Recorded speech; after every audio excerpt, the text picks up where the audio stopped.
Friends, आज की video में हम सिंपल कुर्ती कटिंग करेंगे।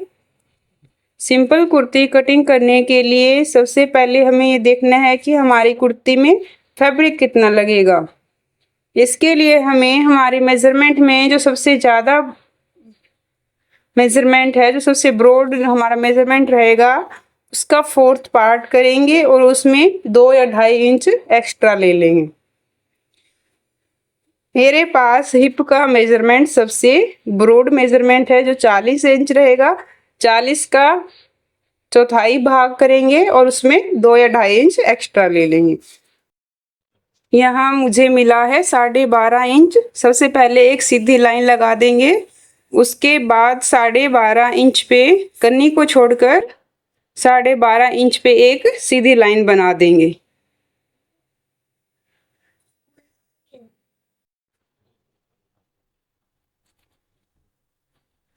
अब हम यहाँ पे बैक पार्ट के लिए आधा इंच जितना निशान लगाएंगे, क्योंकि कई बार होता है ना कि हमारा शोल्डर पीछे की साइड चला जाता है, गला पीछे की तरफ घूमता है, तो वो इसी कमी से घूमता है। अगर हम पीछे का पल्ला आधा इंच ज़्यादा लेंगे तो हमारा नेक कभी भी पीछे की तरफ नहीं जाएगा।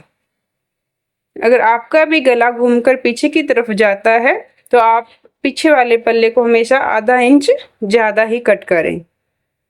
पीछे वाले पल्ले के लिए मैंने आधा इंच पे निशान लगा दिया है। अब जहाँ पे मैंने 12.5 इंच पे सीधी लाइन बनाई थी, उतना ही फैब्रिक हम फोल्ड कर लेंगे।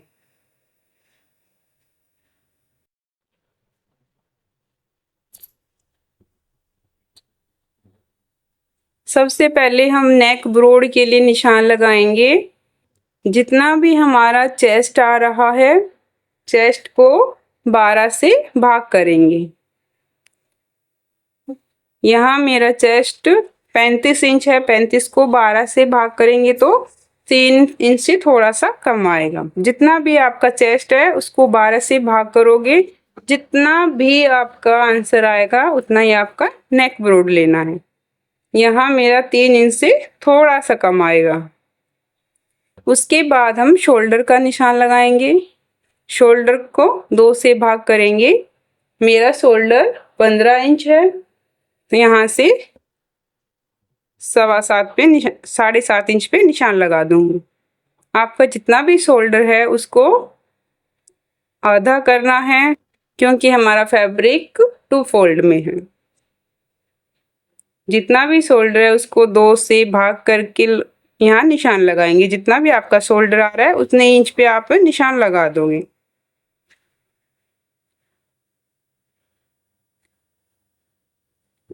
उसके बाद हम यहाँ से आर्म होल के लिए निशान लगाएंगे।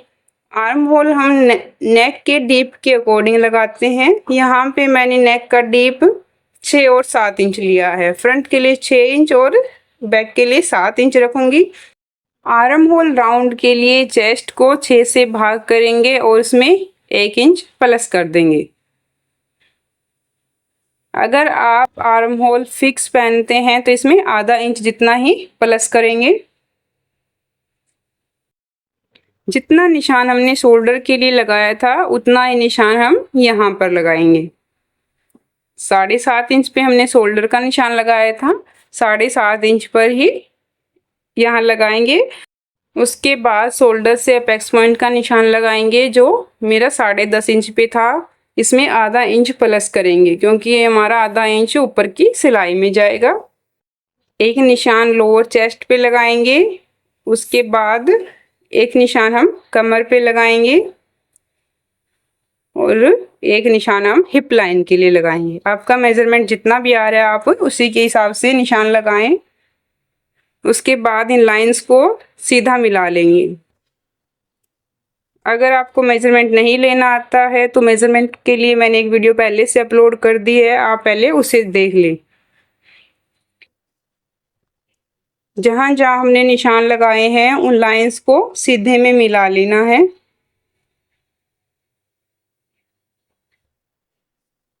उसके बाद हमारा अपर चेस्ट का जितना भी मेजरमेंट आया है उसका 4th पार्ट करेंगे। मेरे पास अपर चेस्ट का मेजरमेंट 35 इंच है। यहाँ पे हम 35 का चौथाई हिस्सा लेंगे। जितना भी आ रहा है उसमें आप 2 इंच, 2.5 इंच या फिर 1.5 इंच जितना मार्जिन ऐड करोगे। मैंने यहाँ पे 2.5 इंच जितना मार्जिन लिया है।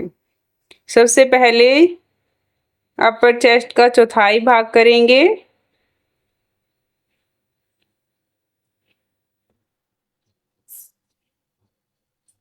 और एक निशान लगा देंगे। यहाँ मेरा 8.25 जितना आ रहा है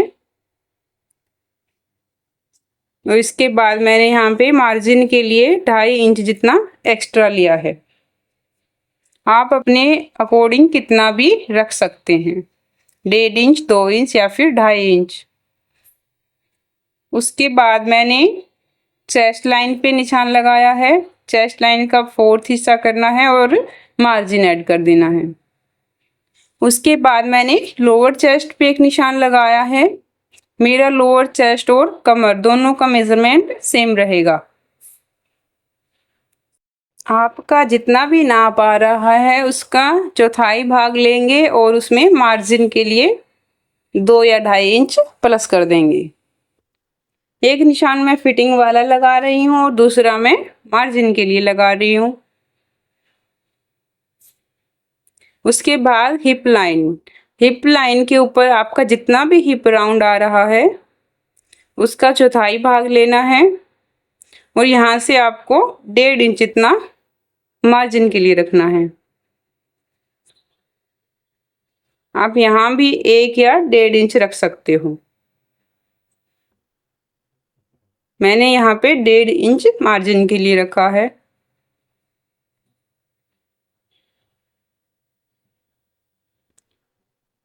कमर की फिटिंग वाले निशान पे मैं 2 इंच का ही मार्जिन रखूंगी, यहाँ से 2.5 इंच नहीं रखूंगी।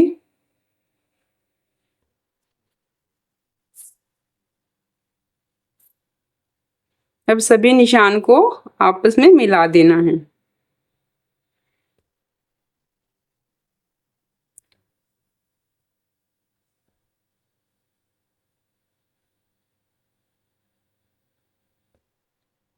जहां जहां हम निशान्स को मिला रहे हैं वहां पे कॉर्नर बन रहे हैं ना, लेकिन जब हम कटिंग करेंगे तो इसमें हमें कॉर्नर नहीं रखना है, ना ही हमें सिलाई के टाइम पे कहीं भी कोई कॉर्नर रखना है। निशान लगाते टाइम हमारे जो कॉर्नर बन रहे हैं उनको सिलाई के टाइम पे हम थोड़ा सा राउंड में ले लेंगे। एक बात हमेशा याद रखिए कि सिलाई में कहीं भी किसी भी पॉइंट पे कॉर्नर नहीं बनाना होता। हमें जहां भी कॉर्नर है उसको थोड़ा सा गोलाई में कट करेंगे और उस कॉर्नर को ख़त्म कर देंगे। कॉर्नर करने से हमारी फिनिशिंग कभी भी अच्छी नहीं आती है। सभी निशान मैंने सीधे में मिला लिए हैं।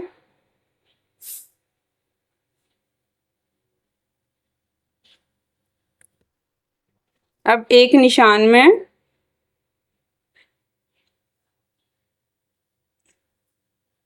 लेंथ पे लगाऊंगी, जितना हमारा लेंथ था लेंथ के पास एक निशान लगाऊंगी। जितना मैंने हिप राउंड लिया था उतना ही मैं लेंथ वाले निशान पे लगाऊंगी और बिल्कुल दोनों को सीधे में मिला देंगे।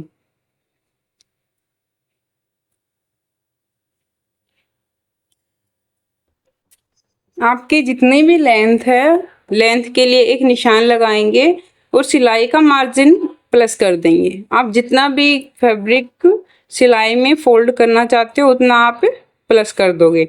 मैंने यहाँ पे लेंथ का निशान लगाया है, उसके बाद 2.5 इंच एक्स्ट्रा लिया है। आप 2.5 इंच 3 इंच एक्स्ट्रा ले सकते हो क्योंकि आधा इंच हमारा ऊपर सिलाई में जाता है और नीचे जितना भी आपको फोल्ड करना है उसके हिसाब से आप मार्जिन लोगे। फ्रेंड्स, ये मैंने सीधे में एक बार निशान लगा दिए हैं कुर्ती के मेजरमेंट के हिसाब से।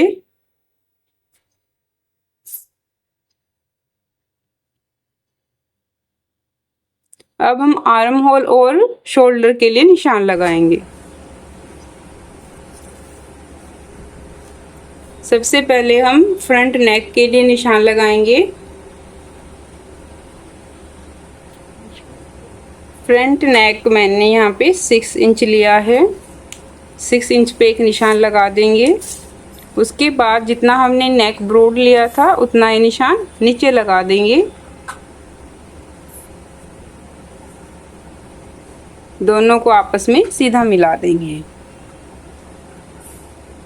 फ्रेंड्स, नेक का राउंड देने के लिए जितना हमने नेक ब्रोड लिया था, यहाँ पे जितना भी हमारा मेज़रमेंट है उसके हिसाब से ऊपर एक निशान लगाएंगे और हाथ से गोलाई दे देंगे। और अगर आपके पास फ्रेंच कर्व स्केल है तो आप उसकी हेल्प से निशान लगा सकते हैं, इससे शेप बहुत अच्छी आती है। फ्रंट नेक के लिए हमने निशान लगा दिया है।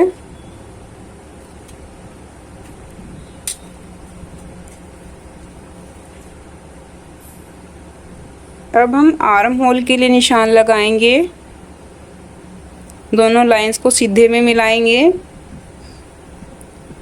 उसके बाद जहाँ इस लाइन का हम आधा करेंगे, जितना भी हमारा ये हमारी 7 इंच की थी इसका आधा करेंगे और आधे पे हम यहाँ आधे इंच का एक निशान लगाएंगे अंदर की तरफ। ये हम बैक का जो पल्ला होता है उसको कटिंग करने के लिए लगा रहे हैं। बैक के पल्ले में थोड़ा सा हमें राउंड देना होता है, तो मैंने यहाँ पे 1/2 इंच में निशान लगाया है। उसके बाद हम इस निशान को तिरछी में मिला देंगे और आर्म होल का राउंड लगाएंगे। फ्रेंच कर्व स्केल से मैंने यहाँ पे आर्म होल का राउंड लगाया है। जहाँ हमने आधा इंच के लिए निशान लगाया है उस लाइन के साथ अच्छे से मिक्स होना चाहिए, कहीं भी कोई पॉइंट नहीं बनना चाहिए, क्योंकि अगर कोई कॉर्नर बन जाता है तो हमारी शेप खराब हो जाती है। इसलिए इस लाइन को अच्छे से मिक्स करना है।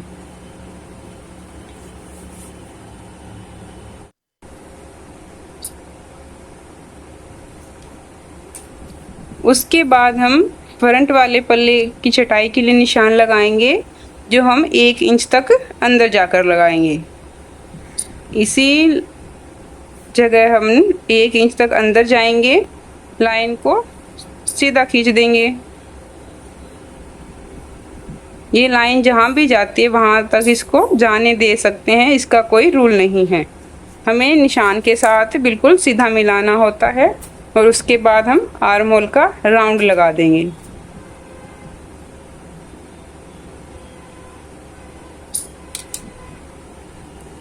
ये हमने फ्रंट के लिए आर्म होल का राउंड लगाया है, जो हमने 1 इंच पे लिया है।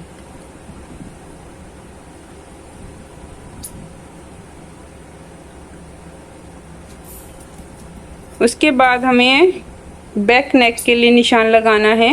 बैक नेक मैंने यहाँ पे 7 इंच जितना लिया है, 7 इंच पे एक निशान लगाएंगे और जितना हमने नेक ब्रोड ले रखा है उतना एक निशान लगाएंगे।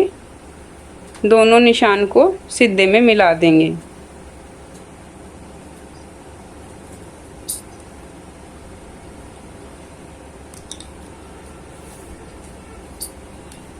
फ्रेंच कर्व स्केल से नेक की गोलाई देंगे।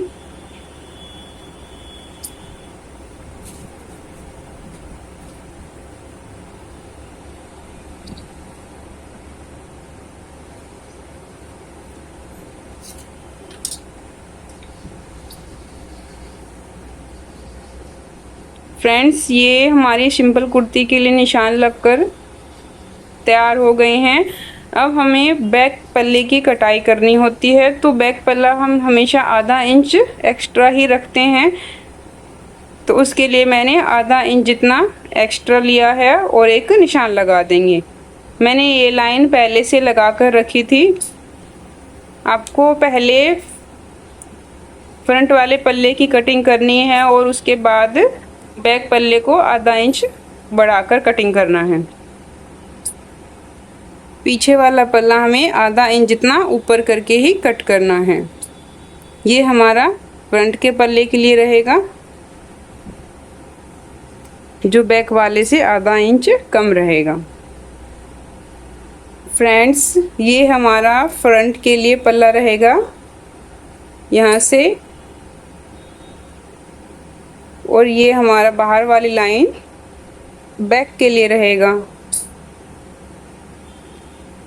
फ्रेंड्स, ये हमारी नॉर्मल कुर्ती के लिए कटिंग थी। अगर आप इस तरीके से कुर्ती को कटिंग करके स्टिच करते हो तो कोई प्रॉब्लम नहीं आएगी, हमें कहीं भी कोई भी झुकाव वगैरह नहीं देना होता है। लेकिन हमारे शोल्डर लाइन जहाँ हमने आर्म होल का निशान लगाया है, यहाँ पे फैब्रिक थोड़ा सा उभरा हुआ सा दिखता है, तो उस फैब्रिक को ख़त्म करने के लिए मैंने यहाँ पे 1/2 इंच जितना शोल्डर को डाउन किया है। यहाँ से 1/2 इंच जितना निशान लगाएंगे और शोल्डर के साथ तिरछे में मिला देंगे। ये था हमारा सिंपल कुर्ती कटिंग। फ्रेंड्स, आप वीडियो को ज़्यादा से ज़्यादा सपोर्ट करें, ज़्यादा से ज़्यादा शेयर करें, लाइक करें, ताकि मैं आपके लिए और भी अच्छी अच्छी वीडियो लेकर आ सकूँ। Thank you, bye bye.